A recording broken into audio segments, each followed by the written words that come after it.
Hello, and welcome to round 2 of the Parenting Roundabout podcast. I'm Catherine Haleko, and I'm here with Terri Morrow. Hello. Usually on this podcast, we talk about parenting issues, but once a week, Terri and I like to get together to discuss TV, movies, books, and other entertainment topics, because it's nice to talk about something other than parenting for a change. So this week, it's a big deal. We finished our West Wing watch with the last episode tomorrow. Yes. Whoa. But first, the second to last, maybe, we think, episode of The Good Place, if you're counting the last two-parter as one. I don't know. Yes. Anyway, it was called Patty, and the gang arrived in The Good Place. And both Michael and Janet were a little nervous about it. Mm-hmm. The rest of them were like, great, we're in the good place. Yeah. Sounds great. Yeah. So yeah, I mean, this was another like, okay, how's this going to work? And this feels like the last episode again. Yes. Situation. Yes. It does. I mean, I've had some concerns about what the end game for the show was going to be and whether I would have philosophical differences with it. It's kind of heading that direction. I mean, well, what they find out is that the good place is not all it's cracked up to be, that having your every need met and being deliriously happy for an infinite amount of time is not that much fun. And I admit that I had thought when they took the balloon off to the good place that we're having episodes in the good place, and are we just to believe they're just going to keep sticking it up there for all eternity? And at some point that would get boring for them just to be doing the same things. And indeed, that is what the plot turned out to be. But, you know, I'm not sure that they made their case for it convincingly, because haven't we... Number one, time is weird in these afterlife places, so it's not like you're every day getting up, having all your needs met, going to bed, getting up next day and going, oh, we have to do this again.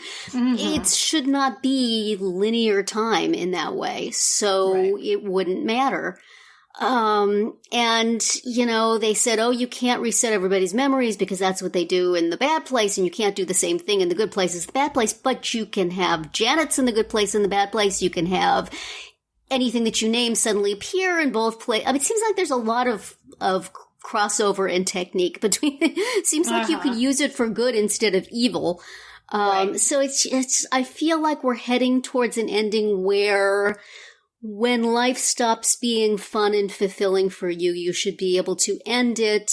And if, say, your memory is getting mushy and you just aren't as sharp as you used to be, you can just end it. And that is territory that I have serious qualms about. And yeah, sure, it's not real life, it's afterlife, so it's different. But yeah, I was very, very concerned by that particular twist of plot. So... According to the Good Place podcast, there's another big twist. It really should be, why is Jason different this season? But it may not be.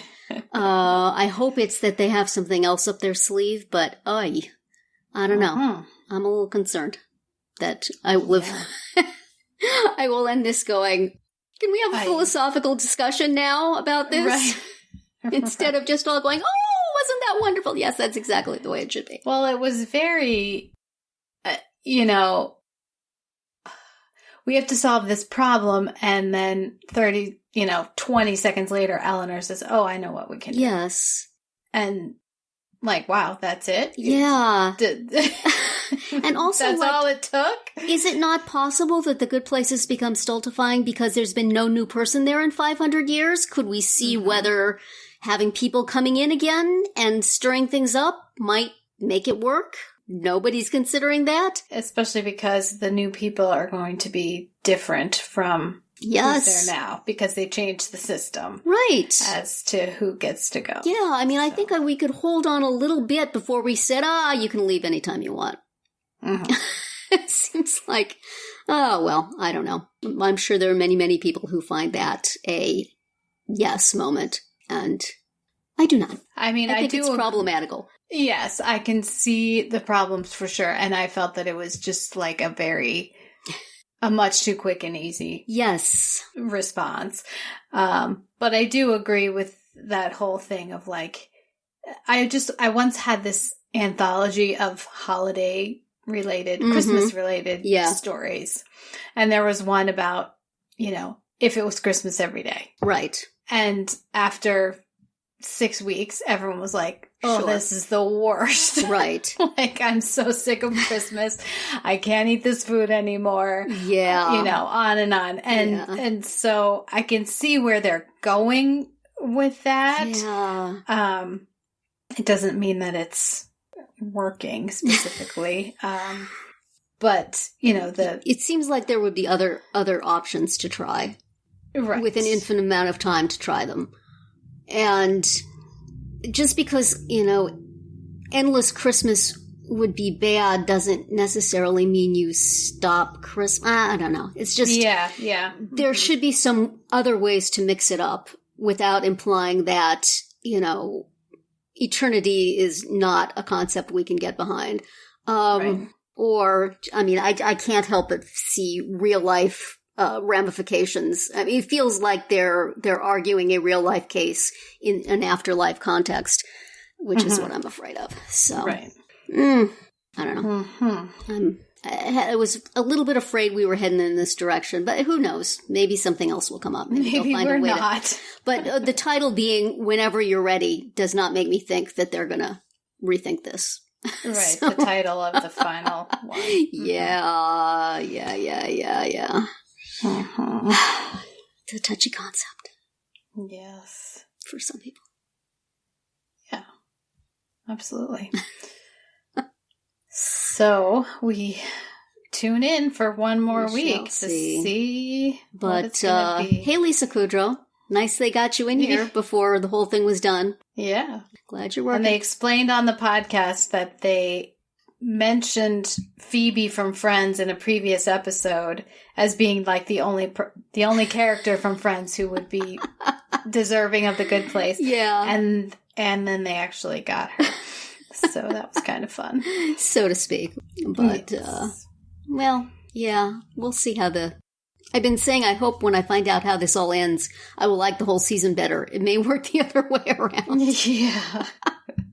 In which case, I possibly will not. I think they're going to have 2 episodes plus then a chat with the cast members afterwards. So I may or may not want to watch the half hour of the Good Place podcast style high-fiving. Right. After it's all done. That will come at the end. Yeah. These folks aren't shy about blowing their horns. No.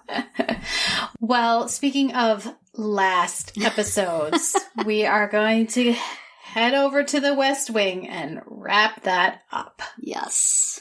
I feel like we should have, trumpets or the Marine Band or something. Yes. So it's wow, bittersweet. Yeah, really. But it was a very nice transitional episode to the series that could have started after this if they had decided to do that. Mm-hmm. Yeah. And everybody got like a little last hurrah, sort of, or at least a little last scene.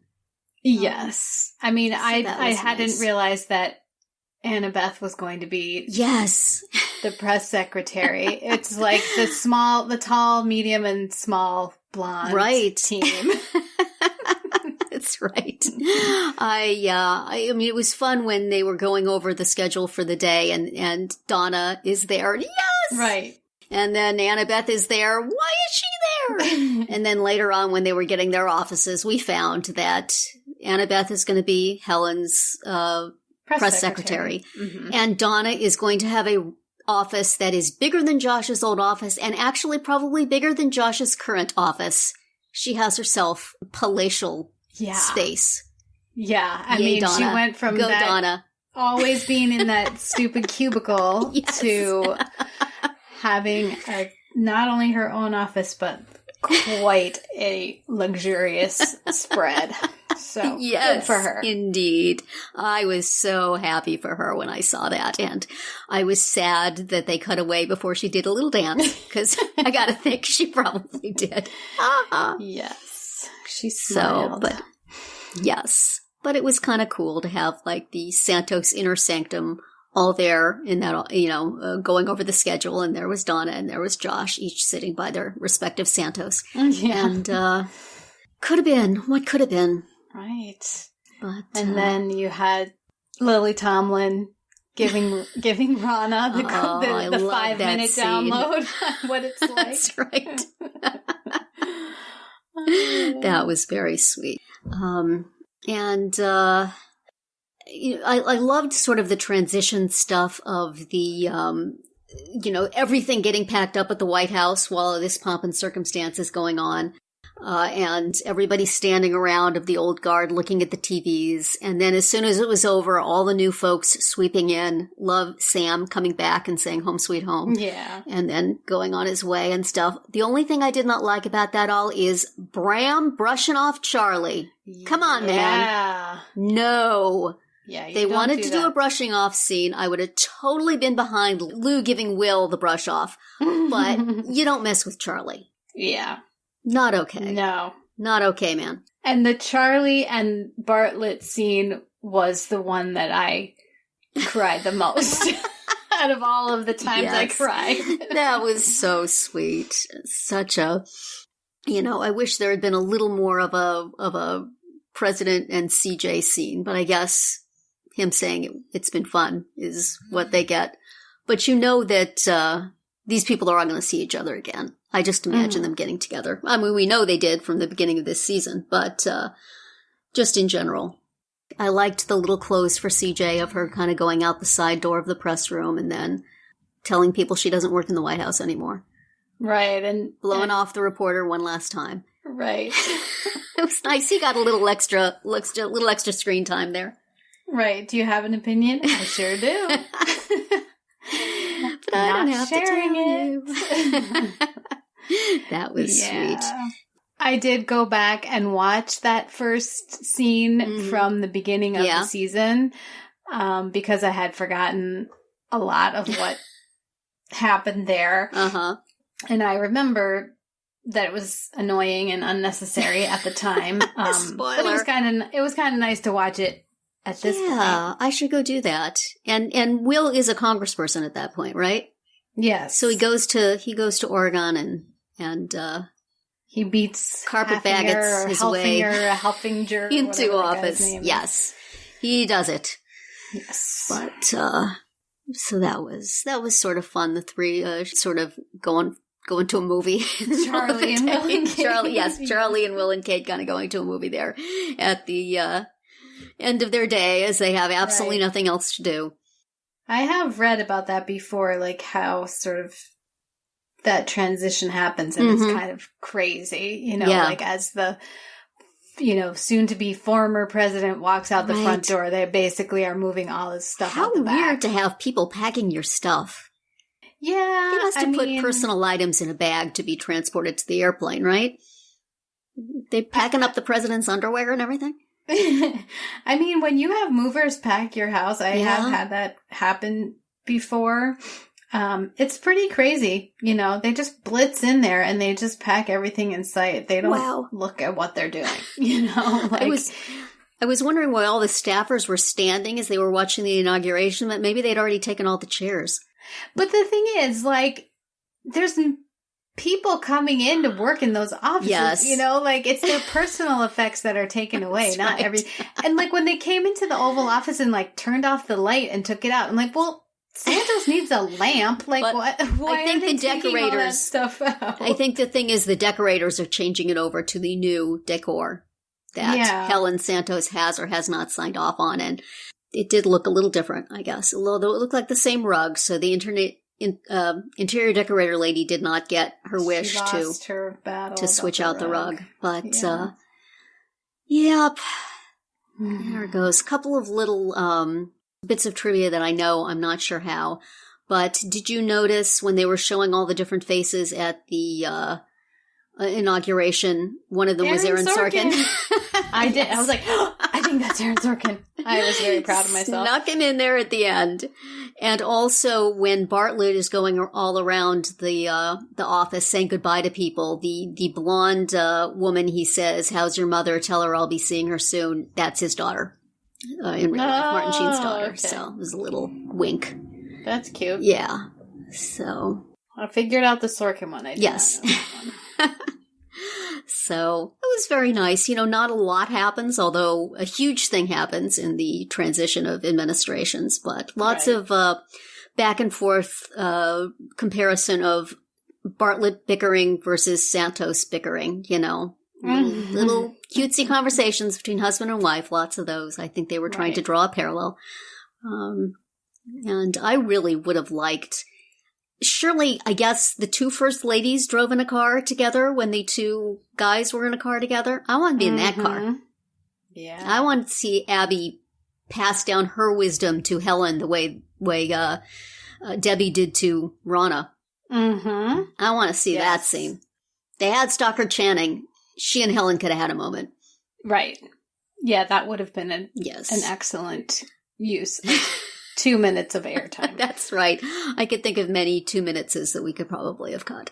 But Bram and Charlie for one. Yes. There you go.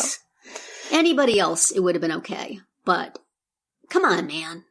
It did leave unclear if he and Zoe are still a thing because of the way the president was like, what are you going to do next? Mm-hmm.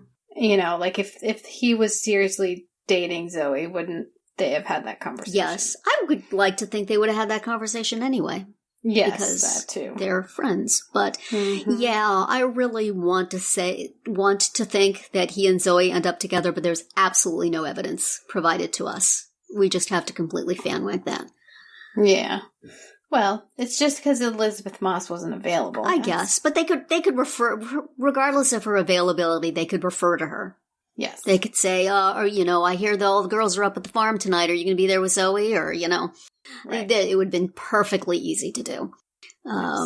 But no, they do not wish to throw us that bone. And I am displeased. Me too. But Mallory gets her scene in one last time. Allison Smith gets a paycheck from the West Wing. Mm-hmm. Hi, sweetie. Glad to see you. Guess they couldn't get her in on the same day Martin Sheen was there, so they had to have her meeting with CJ. With CJ. Which is too bad, because it should have been with the president.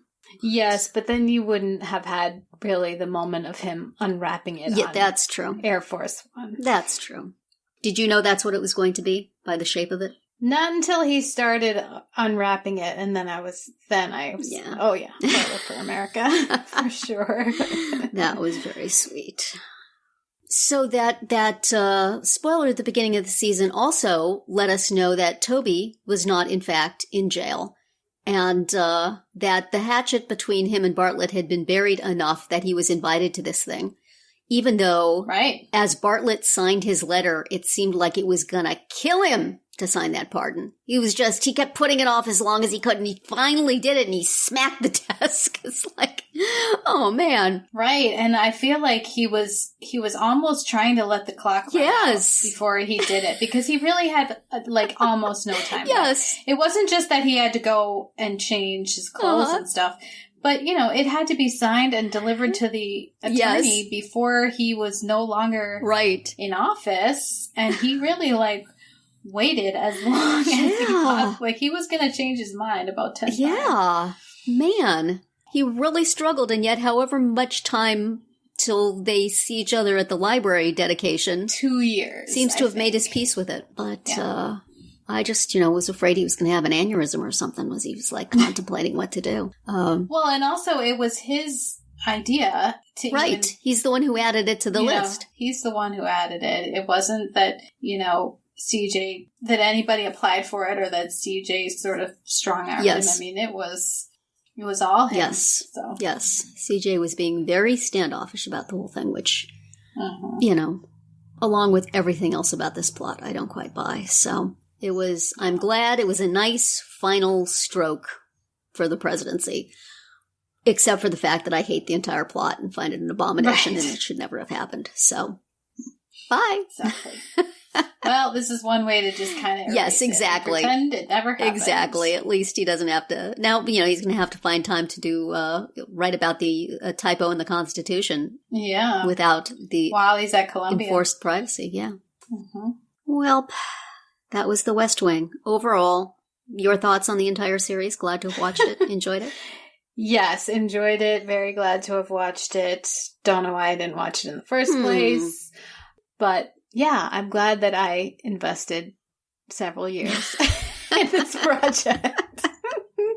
Yeah. And we will listen to the rest of the podcast. We just decided to get ahead of them. Yeah.